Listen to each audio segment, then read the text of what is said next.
Crypto currency क्या है, ये सबसे बड़ा टॉपिक है। अगर आप इसको समझ पाए तो शायद आने वाले टाइम में आप इस प्लेटफॉर्म से जुड़ी हुई आने वाली बाकी की डिटेल्स भी समझेंगे। तो आप सबसे पहले तो ये जान लीजिए कि आपने शायद कुछ लोगों ने पढ़ाई करनी शुरू कर दी होगी। क्रिप्टो करेंसी क्या है ये आप यूँ जान सकते हैं कि एक डिजिटल वर्जन है, ये एक आभासी मुद्रा है और क्रिप्टोग्राफी द्वारा ये सुरक्षित होती है। इसे डुप्लीकेट नहीं किया जा सकता, नकली नहीं बना करके आप इसे रोटेट कर सकते हैं और इसको डुप्लीकेट करने का खर्चा भी नहीं होगा। तो ये लगभग असंभव है कि आप इसका डुप्लीकेट वर्जन तैयार कर लें। तो ये एक आभासी मुद्रा है और डिजिटल कोडिंग के थ्रू ये होता है। तो जितने लोगों को भी लगता है कि कल को ये जेब में रख करके घूमेंगे, कहीं अलमारी में रख देंगे, किसी बैंक के लॉकर में रख देंगे, तो ये फिज़िकल फॉर्म में नहीं है, ये डिजिटल फॉर्म में है। ये एक डिजिटल मुद्रा है। तो और ये जिस तकनीक पे तैयार होती है उसका नाम ब्लॉकचेन है। ब्लॉकचेन की तकनीक पर ये तैयार की जाती है, उस पर रन करती है ये। और कंप्यूटर का एक नेटवर्क होता है और ये डिसेंट्रलाइज नेटवर्क होता है जिसके थ्रू इसका एक बही खाता रखा जाता है, जिसे डिसेंट्रलाइज लेजर भी बोला जाता है। और क्रिप्टो करेंसी की विशेषता ये है कि आमतौर पर जिस तरह से सेंटर जो है, केंद्र जो है, वो करेंसी बनाता है और उसका निर्धारण करता है, उसकी रूपरेखा तैयार करता है, उसको कंट्रोल करता है और उसमें हस्तक्षेप करता है, जबकि जितनी भी क्रिप्टो करेंसीज़ होती हैं उसमें हस्तक्षेप नहीं किया जा सकता। ये डिसेंट्रलाइज करेंसीज़ होती हैं जो पीयर टू पीयर रन करती हैं, people to people, computer to computer इनका डाटा रन करता है। तो आप इसे इन शॉर्ट समझने के लिए इस फिगर से भी समझ सकते हैं कि ये एक डिजिटल कोडिंग होती है। Crypto currency is a digital money created from codes.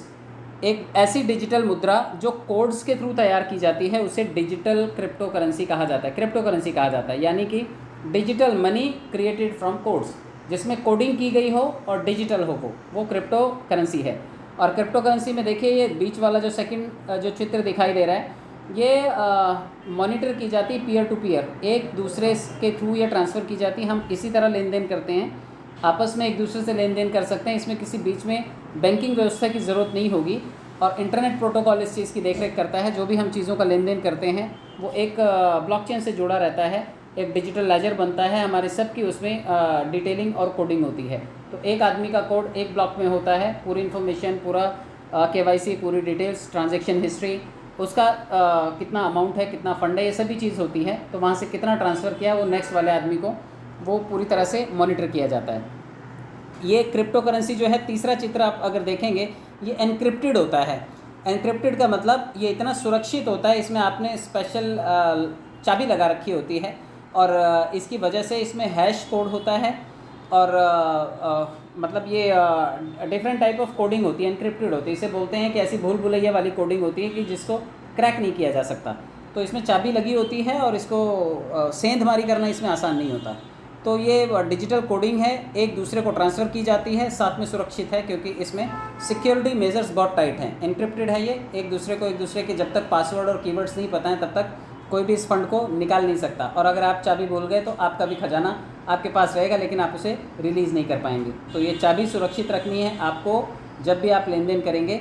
आने वाले टाइम में जब आप एक्सचेंज पे किसी अकाउंट बनाएंगे, मैं हमेशा जब भी मेरे वीडियोस शेयर करता हूं तो मेरे डिस्क्रिप्शन में मैं बाइनेंस का, वज़ीरएक्स का, लास्ट में डिस्क्रिप्शन में मैंने रेफरल लिंक ज़रूर दिया हुआ और आज से नहीं, पिछले 1 साल से दे रहा हूं मैं, क्योंकि मुझे इतना अंदाज़ा था कि सिस्टम कभी ना कभी क्रिप्टो वर्ल्ड में ज़रूर एंट्री करेगा और लोगों को बाइनेंस या वज़ीरएक्स पे अपना खाता बनाना पड़ेगा, CoinDCX पे अपना खाता बनाना पड़ेगा, XT.com पे जाना पड़ेगा, कॉइनबेस पे जाना पड़ेगा, BitTorrent पे जाना पड़ेगा, बिट्रेक्स पे जाना पड़ेगा। तो ये काफ़ी सारे एक्सचेंजेस हैं जहाँ पर आप अपने अकाउंट्स बना सकते हैं और लेन देन कर सकते हैं। तो एक्सचेंज आप बना सकते हैं और लेन देन की ये विधि है। और जो एग्जांपल्स है क्रिप्टो करेंसीज़ के, वो देखिए जो मेन एग्जांपल्स हैं, सबसे बड़ा पावरफुल उसमें करेंसी है वो है बिटकॉइन, जिसका मार्केट कैपिटलाइजेशन 527 बिलियन के आसपास है। इथेरियम 250 बिलियन के आसपास है। और जो XRP है उसका जो मार्केट कैप है वो भी 60 से 70 बिलियन डॉलर का होगा ही होगा। तो ये सभी कुछ करेंसीज़ हैं जो पॉपुलर करेंसीज़ हैं, इनके नाम यहाँ पर दिए हुए हैं। अब इसको समझने के लिए आप इसको ये समझिए कि ये करता क्या है, कैसे काम करता है, इसको थोड़ा सा आपको समझना पड़ेगा। आभासी मुद्राएं हैं और क्रिप्टोग्राफी पर चलती हैं और किसी भी तीसरे पक्ष को इसमें इन्वॉल्व करने की ज़रूरत ही नहीं है। आप देखिए कि ऑनलाइन भुगतान इससे सेफ़ हो जाता है और क्रिप्टो विभिन्न एन्क्रिप्शन एल्गोरिदम और क्रिप्टोग्राफिक तकनीकों को संदर्भित करता है। यानी कि इसमें क्रिप्टोग्राफी होती है और different type of algorithm use होता है लेन देन की। इसमें जो चीज़ें होती हैं वो की जाती हैं। और ये कोडिंग जो होती है अंडाकार वक्र एन्क्रिप्शन, इसमें जो कोडिंग होती है कभी गोलाकार कभी अंडाकार, कभी निजी कुंजी इसमें जुड़ी होती है और कभी हैशिंग टैग, तो ये सभी चीज़ों का कॉम्बिनेशन होता है जो क्रिप्टोग्राफी होती है। तो ये इससे सुरक्षित है और एक्सचेंजों से आप इसे ख़रीद सकते हैं। जितने भी कॉइन्स आते हैं इस वक्त 18,000 कॉइन्स मार्केट में हैं और ये सभी के सभी हम लोग तो शायद जिस सिस्टम में हैं वहाँ से हम लोग ये शायद सोच रहे हैं कि पता नहीं हमारा कॉइन कब लिस्ट होगा, लेकिन वो कॉइन लिस्ट होने से पहले 18,000 कॉइन मार्केट में ऑलरेडी लिस्ट हैं। तो आप इन 18,000 कॉइन्स में भी ट्रेडिंग कर सकते हैं। आने वाले टाइम में इन पे आधारित बड़े सारे आपको प्लेटफॉर्म्स लोग अप्रोच करते हुए दिखाई देंगे, आपको बड़े सारे प्लेटफॉर्म्स मिलेंगे। तो जब आपकी समझ इनके बारे में बढ़ेगी तो आप अपने प्लेटफॉर्म को भी ईजिली रन कर पाएंगे।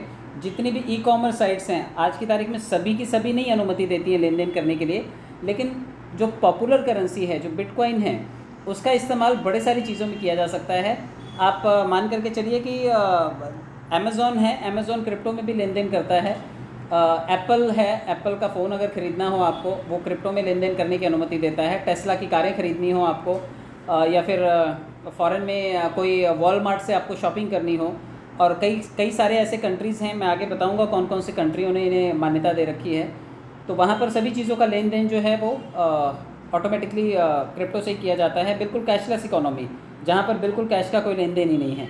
तो आप इनकी वैल्यू जो है काफ़ी हाई भी होती है और बियॉन्ड द बॉर्डर्स होती है। आप इसका लेन देन बॉर्डर के बाहर भी कर सकते हैं। बहुत सारे लोग जिनके दोस्त या फिर करीबी विदेशों में रहते हैं, अगर आपको गांव में पैसा मंगवाना होता है तो वो विदेश से जब कमाते हैं किसी बैंक में जाते हैं, वहाँ से रिक्वेस्ट डालते हैं।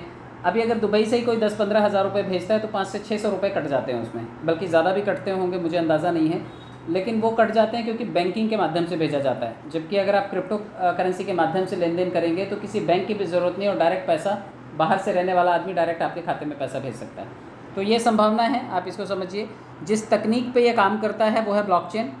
ब्लॉकचेन का आप यूँ समझिए कि बिटकॉइन और जितनी भी अलग अलग करेंसीज़ हैं ये सभी की सभी आती ब्लॉकचेन पे ही हैं। और ये ऑनलाइन लेजर होता है। ब्लॉकचेन पे जब भी चीज़ें जुड़ती हैं ये ब्लॉक होता है और ऑनलाइन लेजर का एक सेट होता है। ब्लॉक में आपकी पूरी जानकारी होती है और लेजर में आपका रिकॉर्ड होता है लेन देन का। तो दो चीज़ों का कॉम्बिनेशन होता है और ये सभी के सभी चेन से बंधे हुए होते हैं, एक दूसरे से ब्लॉक्स बंधे हुए होते हैं, इसलिए इनको ब्लॉकचेन कहा जाता है। लेन देन का सेट होता है इसमें हमेशा, और जो भी आप कभी भी ट्रांजेक्शन करते हैं इसका एक ये भी होता है कि जो ट्रांजेक्शन आप इस पर करते हैं वो सभी के नेटवर्क पे वो ट्रैक किया जा सकता है कि किसने कौन सा ट्रांजेक्शन किया है। मतलब इतना ईमानदारी वाला काम होता है कि आपने जो भी लेन देन ब्लॉकचेन पे किया है वो सब का सब देखा जा सकता है। बिल्कुल ट्रांसपेरेंट रिकॉर्ड होता है, उसमें कोई छेड़खानी नहीं की जा सकती। मैंने आपने क्या भेजा क्या किया वो सभी चीज़ें उस पर देखी जा सकती हैं। और ब्लॉकचेन जो है ये किस किस सेवा में काम आ सकता है, तो नीचे लिखा हुआ है कि आपूर्ति श्रृंखला, मतलब जो सप्लाई चेन है, चाहे वो बीज की हो, चाहे वो खाद की हो, चाहे वो फूड डिलीवरी की हो, चाहे वो मॉल्स में हो, ये सभी चीज़ों का जो सप्लाई चेन है उससे मैनेज किया जा सकता है। ऑनलाइन वोटिंग के लिए आने वाले टाइम में अभी देखिए वोटिंग में धांधली होती है। आपको मालूम होगा कि जब भी वोटिंग होती है तो जब बैलेट बॉक्स हुआ करते थे तो वो लूटे जाते थे और हेर फेर वाली वोटिंग होती थी। जिस एरिया में जिस नेता का एक छत्र राज होता था वहाँ पे वो खुद ही ठप्पा लगा करके डाल दिया करता था। तो इन सभी चीज़ों को बाइकआउट करने के लिए जो इलेक्ट्रॉनिक वोटिंग का जो सहारा लिया गया, अभी आने वाले टाइम में आपको पता चलेगा कि ये सभी चीज़ों को रिप्लेस कर दिया ब्लॉकचेन में। क्राउड फंडिंग जैसी चीज़, क्योंकि we are on crowdfunding platform, crowdfunding जैसी चीज़ भी जो है वो ब्लॉकचेन के थ्रू संभव है। उसकी मदद से ये किया जा सकता है और लेन देन का हर एक चीज़ का ट्रांसपेरेंट रिकॉर्ड होता है। तो ये सभी चीज़ें हैं, आने वाले टाइम में आपको बहुत कुछ देखने को मिलेगा। ये रहा वो ब्लॉकचेन जहाँ पे सारी की सारी जानकारी कंप्यूटर्स में स्टोर होती है और लेन देन करने वाले का सारा डाटा आपस में कनेक्टेड होता है, इंटरकनेक्टेड होता है। हर ब्लॉक में हर आदमी की इन्फॉर्मेशन, अगर ब्लॉक भर जाता है तो उसकी जगह दूसरा ब्लॉक बन जाता है। जैसे आपकी अगर पासबुक भर जाती है, बैंक में जाते हैं तो आपको दूसरी पासबुक मिल जाती है, लेकिन वो पहली पासबुक से ही जुड़ी हुई कड़ी होती है।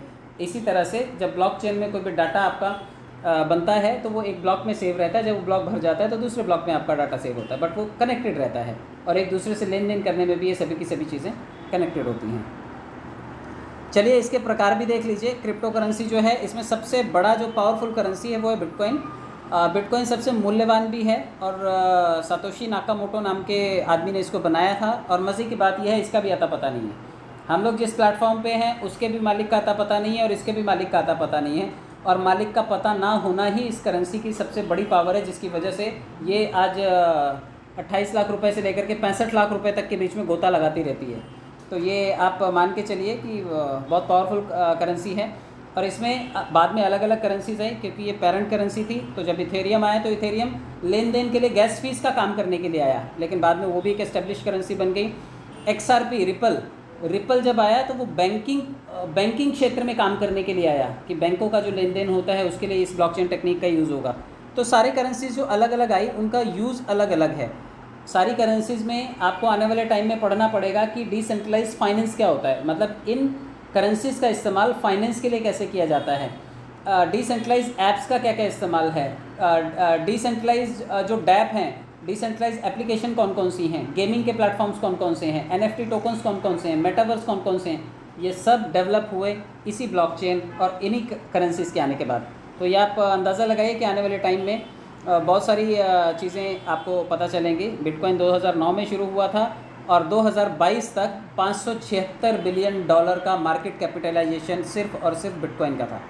तो आप अंदाज़ा लगाइए, अभी ज़्यादा टाइम नहीं हुआ है, अभी मई 2022 तक कितना वैल्यूएशन इसका था, और $576 बिलियन, केवल 21 मिलियन बिटकॉइन ही मौजूद हैं। जिस तरह से जब कभी भी कोई कॉइन लॉन्च होता है तो उसकी सप्लाई पे देखना होता है कि अगर उसकी सप्लाई कम है तो डिमांड ज़्यादा होगी उसकी, लोग बहुत सारे लोग चाहेंगे कि उनको भी वो करेंसी मिल जाए, और अगर उसकी सप्लाई बहुत ज़्यादा होगी तो ग्राहक बहुत आएंगे लेकिन उसकी वैल्यू नहीं बढ़ेगी। इस टाइम जैसे शिबा कॉइन है, अगर आप थोड़ा बहुत मार्केट में स्टडी करते हैं तो शिबा कॉइन जो है वो मुझे लगता है कि 540 क्वाड ट्रिलियन, मतलब मिलियन बिलियन ट्रिलियन और उसके बाद क्वाड ट्रिलियन, और वो भी 540 या 250 क्वाड ट्रिलियन। तो इतनी सारी करेंसीज़ हैं, तो इसके लेनदार कब आएंगे, कब वो बर्न होगा, कब उसका सप्लाई कम होगा, तो लोग उसमें इंटरेस्ट दिखाएंगे। जबकि उसके उलट अगर आप बिटकॉइन की बात करेंगे तो 21 मिलियन टोटल सप्लाई है, टोटल सप्लाई में से 19 मिलियन तक बिटकॉइन मार्केट में है। अब अगले जो 20 मिलियन है, यानी कि 2 मिलियन है, 19, 20, 21, 2 मिलियन है, यानी कि 20 लाख कॉइन्स, वो अगले 20 साल या 100 साल या 200 साल में बन के जनरेट होकर के तैयार होंगे। तो जो है सभी लोगों को चाहिए, सिर्फ 2 करोड़ अगर कॉइन हो और लोग चाहें कि मेरे पास भी हो, तो वो जैसे अभी गर्मियों में आपने देखा होगा, नींबू आपने ख़रीदा होगा, 20 रुपये का एक नींबू मिलता था। क्यों मिलता था 20 रुपये का, जबकि वही नींबू बाकी के ऑफ सीज़न में तो हमें सस्ता मिलता है, 20 रुपये में 5 भी मिलता है, 20 रुपये में 10 भी मिलता है, क्योंकि डिमांड ज़्यादा थी और सप्लाई कम थी। इसलिए एक नींबू 20-20 रुपये का, 25-25 रुपये का भी बिका है। मुंबई में मिलता था, अभी आपके एरिया में मुझे मालूम नहीं, लेकिन डिमांड ज़्यादा होने की वजह से चीज़ों की वैल्यू बढ़ती है। तो बिटकॉइन की डिमांड ज़्यादा है और सप्लाई उसका बहुत कम है, और हर कोई चाहता है कि उसके पास बिटकॉइन हो। इस वजह से उसकी वैल्यू आज 28 से 30 लाख रुपए के आसपास है, जबकि वो 65 लाख रुपए को टच करके आया है। तो अगर आपको थोड़ा बहुत समझ में आया है तो अब मैं ये भी बता देता हूँ आपको कि किन किन देशों में ये लीगल है। अब आप देखिए कि दिसंबर 2021 में अल सल्वाडोर करके कंट्री है जो पूरा बिटकॉइन के ऊपर लेन देन करता है, और कानूनी लेन देन की पूरी वहाँ पर अनुमति है। दुनिया के बाकी हिस्सों में अलग अलग है कंडीशंस क्रिप्टो के बारे में, लेकिन अल सल्वाडोर पूरा एकमात्र ऐसा देश है जहाँ पर सिर्फ और सिर्फ बिटकॉइन में लेन देन होता है। आगे देखेंगे आप जापान में भुगतान सेवा अधिनियम बिटकॉइन को कानूनी संपत्ति के रूप में परिभाषित करता है। मतलब जापान इतना ग्रोइंग कंट्री है, हर चीज़ वहाँ पर है। वहाँ की बुलेट ट्रेन की टेक्नोलॉजी अब हमारे यहाँ पर देश में आ रही है। वहाँ पर पता नहीं कैसे कैसे गैजेट्स, कैसे कैसे रोबोट्स, कैसी कैसी टेक्नोलॉजी का आविष्कार होता है। वहाँ पर ये एक सफल करेंसी है और भुगतान के लिए इसका लेन देन होता है। वायर ट्रांसफ़र से संबंधित विवरण एकत्र कर, मतलब वहाँ पे सारे का सारा जो है चीज़ें इसमें लेन देन होती हैं। और जबकि चीन ने क्रिप्टो करेंसीज़ को थोड़े टाइम के लिए प्रतिबंध लगाया, लेकिन चीन का प्रतिबंध लगाना बाकी के देशों के लिए अपॉर्चुनिटी है। भारत में भी इसका आपको जो आधिकारिक ढांचा है ये तैयार होकर के आने वाले टाइम में मिलेगा। भारत में शायद दिसंबर 21 में इसके बारे में पहली बार जो है वो बातचीत होनी शुरू हुई थी।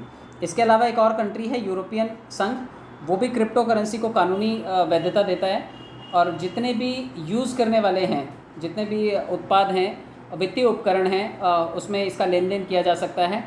और संयुक्त राष्ट्र में ऐसा भी है कि जो दुनिया का सबसे बड़ा वित्तीय बाज़ार है बिटकॉइन के लिए शिकागो मर्केंटाइल एक्सचेंज पर भी इसको उपलब्ध करवाया गया है। यानी कि जिस तरह से हम आज शेयर बाज़ार में ट्रेडिंग करते हैं, दुनिया में क्रिप्टो करेंसी के भी आने वाले टाइम में एक्सचेंजेस पर जब ये लिस्ट होंगे तो दुनिया भर की चीज़ें जो हैं, जैसे यहाँ पर हम लोग इस वक्त शेयर्स खरीद बेच रहे हैं, एक्सचेंजेस में कुछ चीज़ें लिस्टेड हैं, लेकिन वहाँ पे बॉम्बे मर्केंटाइल एक्सचेंज पर बिटकॉइन को स्पेशल एक प्रोडक्ट की तरह लिस्ट किया हुआ है, जहाँ से इसका लेन देन होता है।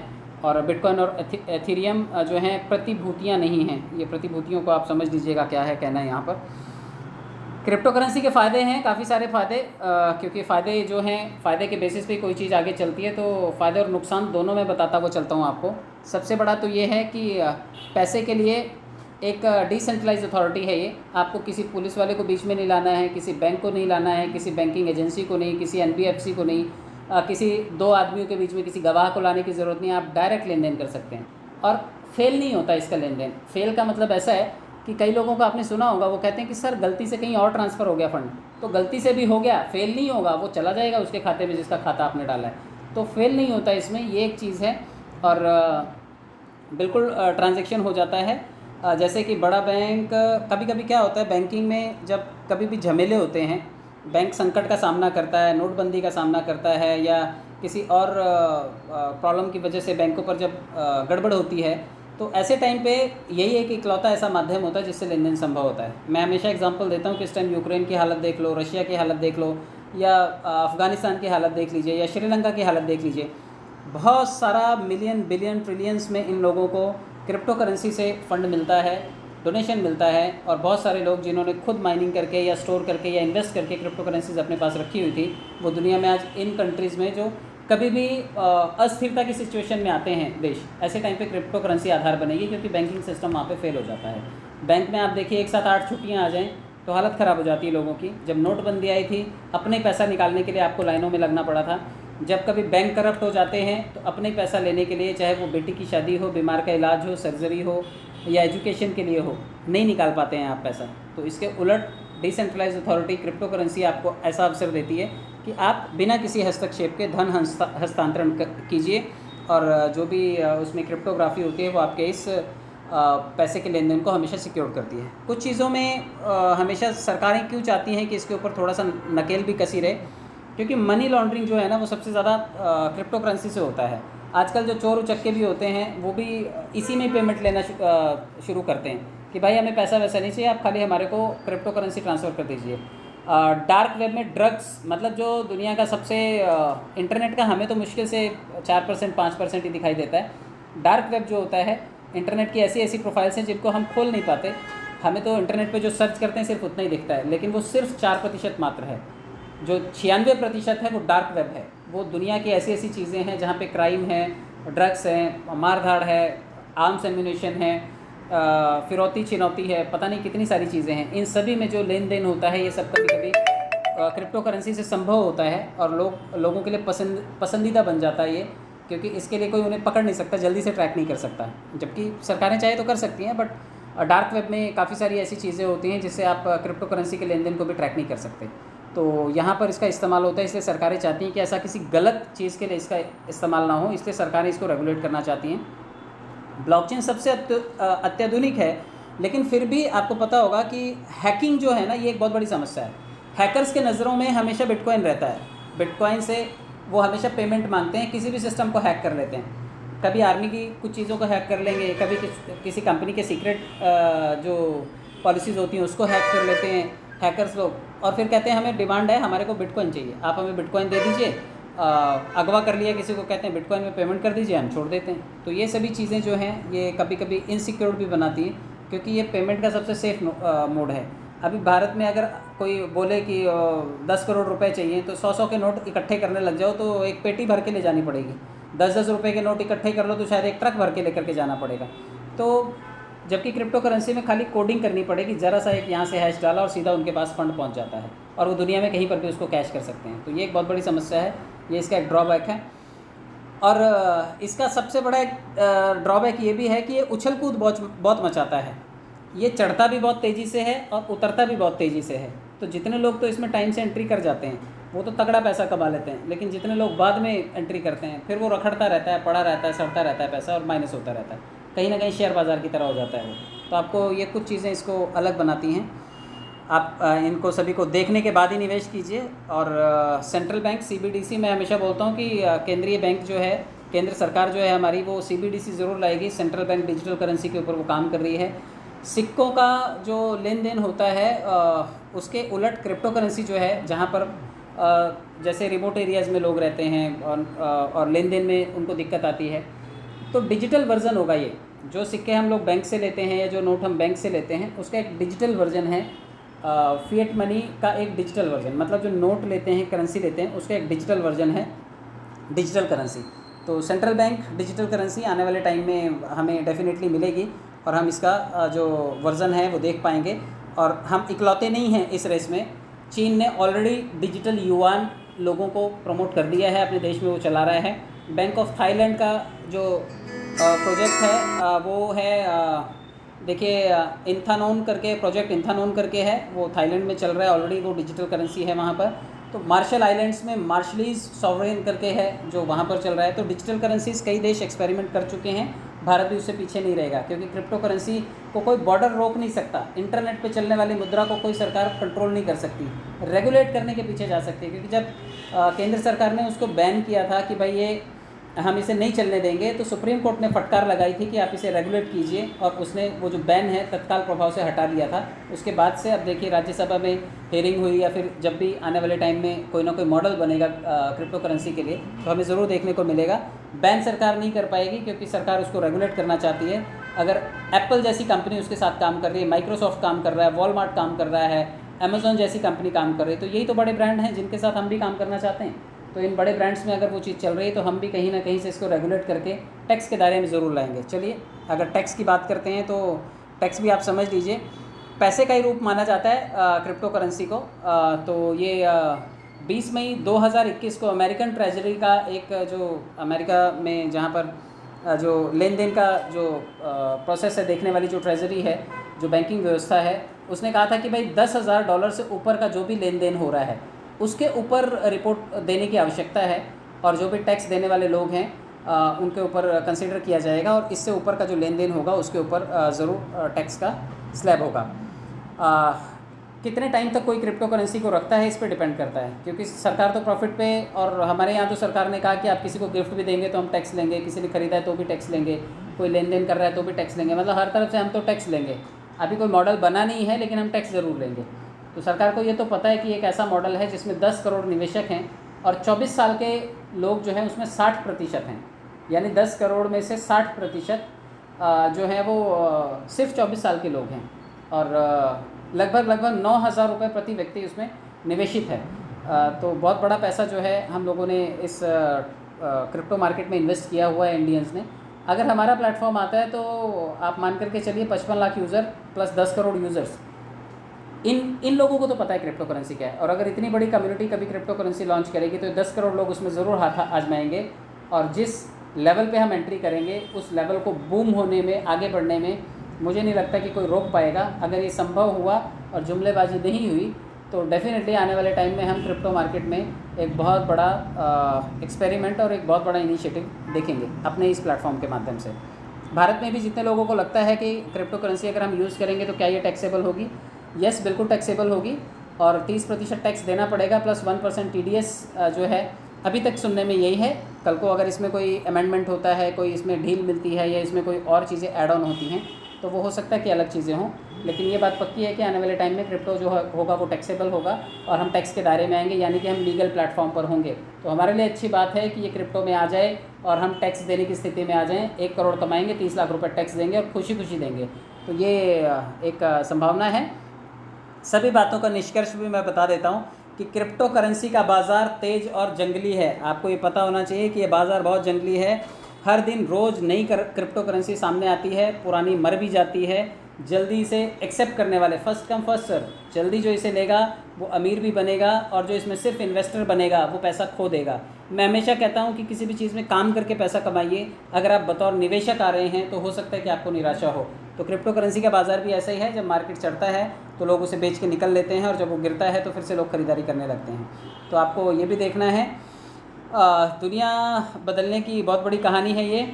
तो क्रिप्टो करेंसी अक्सर क्या है, उसमें पंप एंड डंप वाली पॉलिसी बहुत होती है। जो सट्टेबाज होते हैं ना, वो किसी भी क्रिप्टो में जानबूझ करके खरीदारी करते हैं, तो वो उसका भाव ऊपर जाता है। लोगों को लगता है अरे यार ये इसका तो भाव बढ़ रहा है, भाव बढ़ रहा है, भाव बढ़ रहा है, हम भी खरीद लेते हैं। और जब आप खरीदना शुरू करते हैं तो वो डंप कर देते हैं उसको, वो अपना पैसा निकाल लेते हैं और आपका अटका देते हैं। तो पंप एंड डंप की पॉलिसी होती है, इसलिए उनको ज़ॉम्बी सिक्का भी कहा जाता है। ज़ॉम्बी मतलब भूतिया, जो भूत टाइप के होते हैं ना, ज़ॉम्बीज़, मरे हुए राक्षस। तो कभी कभी कई कॉइन्स में निवेश करना आपके लिए ज़ॉम्बीज़ का रूप भी ले सकता है। इसलिए पैसा आपका है और आपको अपना बजट, अपनी जेब देख करके बिल्कुल इस चीज़ में एक्सपेंस करना है। तो ये थी थोड़ी सी जानकारी, मैंने कोशिश की आपको बेसिक समझाने की। आप लोगों ने मुझे सुना और समय दिया, बहुत बहुत धन्यवाद। बाकी आने वाले टाइम में मैं छोटे छोटे वीडियोज़ इसके बनाता रहूँगा, ताकि करेंसी और इसका कैसा एक्सचेंज है, इसका KYC कैसा होगा, ट्रस्ट वॉलेट कैसा होगा, फ़ंड को कैसे इंपोर्ट करके आप ट्रस्ट वॉलेट में ला सकते हैं, किस तरह से आप ट्रस्ट वॉलेट की को सेव कर सकते हैं, किस तरह से आपको कोई फ़ंड ख़रीदना है बाइनेंस पे जा कर के, फ़ंड ऐड कैसे करना है, कोई भी टोकन कैसे ख़रीदना है, मार्केट में बेचना कैसे है, डिसेंट्रलाइज एप्लीकेशंस कैसी कैसी हैं, पैनस्वैप केक पे कैसे शॉपिंग करनी है, ट्रस्ट वॉलेट से कोई भी सामान कैसे ख़रीदना है, और डिफरेंट एक्सचेंजेस पे अपने वॉलेट को कैसे बनाना और KYC करना है। तो ये सभी टॉपिक्स हैं आने वाले टाइम के। मैं कोशिश करूँगा आने वाले टाइम में थोड़े थोड़े वीडियोज़ में इस पर ज़रूर बनाऊँगा। आप सब लोगों ने मुझे सुना, समय दिया, बहुत बहुत धन्यवाद आप सबका। Thank you so much.